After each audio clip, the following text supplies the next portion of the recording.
Каким вы видите будущее нашей компании? Ассоциация прямых продаж деген нәрсе бар, мысалы да, тікелей сату ұйымы дейді. Вот сол нәрсені бүгін міне көріп отырсаңыздар, сол новичок болсаңыз тем более да, ассоциация прямых продаж деп Googleға жазыңыздар, немесе тікелей сату ұйымы деп. Сол жерде бар компанияларды көресіздер. Ол жерде енді жаңағыдай Алпауыт гиганты. 40, 50, 70 жыл жұмыс жасап жатқан компаниялар бар. Миллиардный товарооборот жасап жатқан компаниялар бар да. И сол ұйымға осы СНГ мемлекетінен бірінші болып, вообще тарихта бірінші болып біз кіргенбіз. New Wave компаниясы. Біз тұрмыз да сол жерде. Көрдіңіз бе?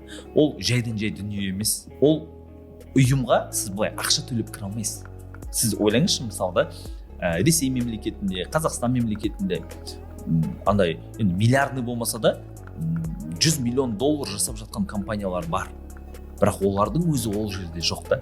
Ол да бір үлкен, былай айтқан кезде біздің көрсеткіш компанияның ертең 5 жылға, 10 жылға, 20, 30, 40, 50 жылға компанияның жоспары бар деген сөз да.